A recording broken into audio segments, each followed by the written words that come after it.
Olá, é um prazer estar novamente aqui com vocês para contar uma história que, por incrível que pareça, escapou à minha memória, mas eu quero resgatar essa história porque ela é, no mínimo, curiosa, muito interessante, uma história bastante interessante que aconteceu comigo na década de 1980.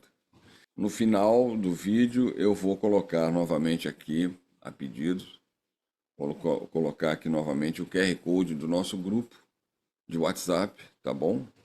E quem quiser entrar para o grupo será muito bem-vindo. Nós somos um grupo bastante coeso, bastante tranquilo e esperamos continuar assim com a presença dos novos que quiserem participar. Serão todos muito bem-vindos. Obrigado e vamos ao vídeo. A década era de 1980 e foi um dia, se não me engano, final de semana. Eu estava em casa. Eu tinha carteira de motorista desde os meus 18 anos, mas eu dirigia muito pouco, tinha muito pouca prática, né? E o carro estava lá na garagem, parado praticamente. E eu estava assistindo um programa do Goulart de Andrade, não me lembro qual era, se era Comando da Madrugada. Eu sempre assisti o Goulart. E toco o telefone, era o meu amigo Helder. E o Helder me disse o seguinte: "E aí, Marco, tá fazendo o quê?" Eu falei: "Tô aqui vendo o Comando da Madrugada, sei lá, com o Goulart de Andrade. Quer vir pra cá?" Ele falou: "Ah, vou dar um pulo aí." Ele veio, assistimos o finalzinho do programa quando ele chegou. Ele falou: "Cara, tá tão cedo, né? A gente podia sair um pouco." Eu falei: "Pô, vamos mesmo, cara, vamos. Vamos fazer o seguinte: você que tem bastante prática de dirigir, vamos pegar o carro, cara. Você vai dirigindo, a gente vai dar um passeio." Ele falou: "Pô, beleza, vamos lá." A gente desceu, foi para a garagem, pegamos o carro e quando saímos da garagem, eu falei para ele assim: "Vamos à Barra da Tijuca, Recreio, por ali." Bom, estamos falando da década, no início, 1980, década de 1980. Falando de uma época que aquilo era bastante deserto, né? Não era um local muito habitado, nem com muitas construções. Pelo contrário, tinha muito, era terreno, vazio, para construir e tal. Aí ele falou: "Bom, vamos, né? Vamos lá, vamos lá." Então vamos. E fomos rumo eu morava no Flamengo e ele também.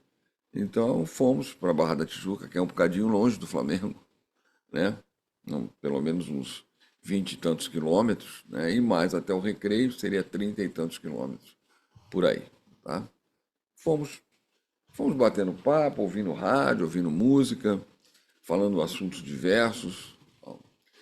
Quando cheguei no Recreio dos Bandeirantes com ele, a gente notou, assim, ele principalmente, né, porque ele estava com um espelho retrovisor, estava dirigindo, ele notou uns reflexos nas nuvens, umas coisas meio estranhas. Não era aquele tipo de reflexo de clarão que parece que vai chover e tal. Era diferente. Mas deixamos por isso mesmo. Chegamos no Recreio, estava muito escuro, muito perigoso. Eu falei: "Ó, acho melhor a gente voltar, porque pode ser chuva, aqueles clarões. A gente vai pegar uma chuvarada na volta, e aqui nessa escuridão, se acontece alguma coisa com o carro, não tem nada, não tem. É tudo muito deserto naquela época, tá? Não é como é hoje. Muito deserto. E a gente estava na Avenida das Américas. Já tínhamos entrado um pouquinho para dentro, assim, no sentido da praia, passado por umas pequenas ruas, onde já havia gente morando, com algumas construções. Mesmo assim, muito deserto.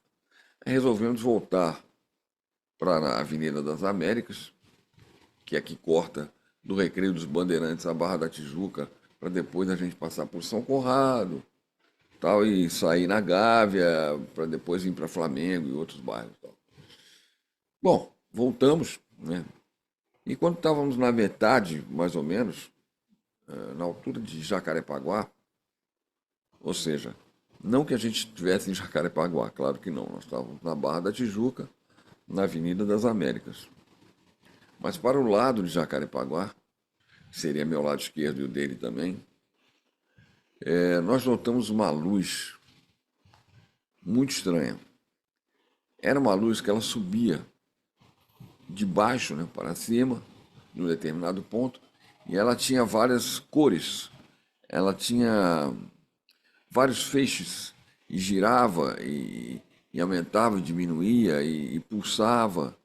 Era tudo colorido. Eu falei, que coisa estranha, alguma coisa do chão para o ar, né? Olhamos para cima, não vimos absolutamente nada, que é obviamente ligados à ufologia do jeito que a gente estava, na batida de ritmo de experiências ufológicas e paranormais que a gente já vinha, né? Desde 78, 79. Então, em 1980, a gente já estava naquele ritmo ainda bastante forte. E a gente ligou logo uma coisa a outra, falou, mas será? Acho que não, não pode ser nada. Resolvemos dar um pulo mais próximo. E aí o Helder encontrou alguns caminhos para ir para o sentido de Jacarepaguá. Nós fomos, tentamos nos guiar pelaquela luz, fomos chegando perto. Era um local muito deserto. Não me senti bem naquele lugar. Fiquei muito preocupado com aquela localização que a gente estava. Mas mesmo assim, a gente, por curiosidade, muita curiosidade, resolvemos chegar um pouco mais perto. E da onde a gente chegou, dava para ver o centro daquela luz, o epicentro daqueles fachos de luz. E aí foi uma coisa mesmo surpreendente.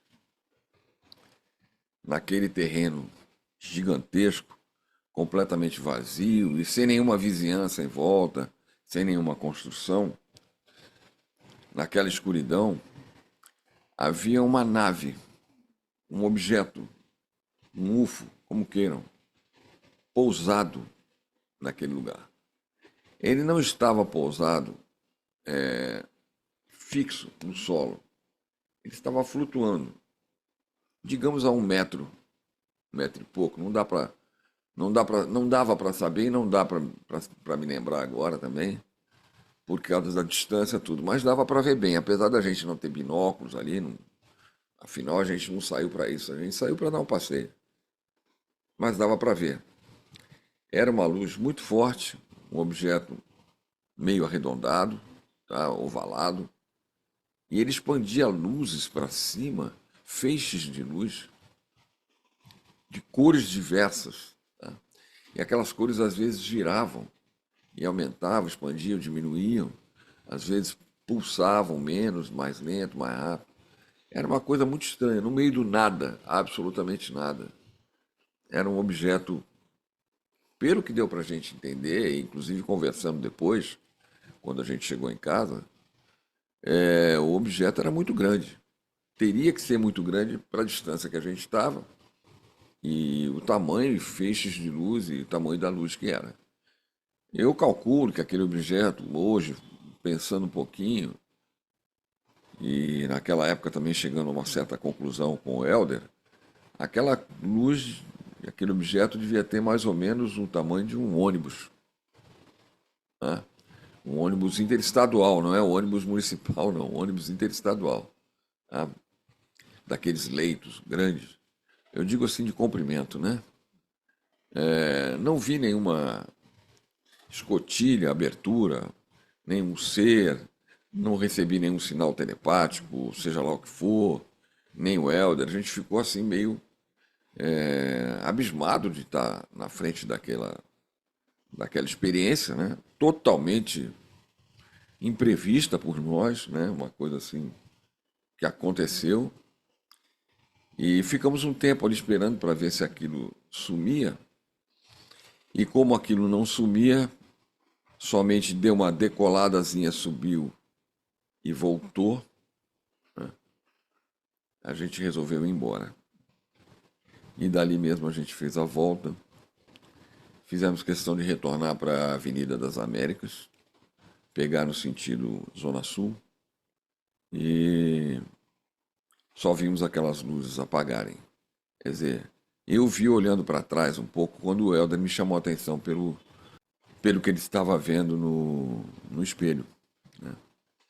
Então eu consegui ainda ver quando ele me chamou a atenção. E aí, quando apagou, a gente, mais do que depressa, começou a acelerar o carro e ir embora dali. E começamos a ver muitos clarões por sobre algumas nuvens e tal. Então, e não choveu. Não houve raio, não houve trovão, não houve chuva na cidade.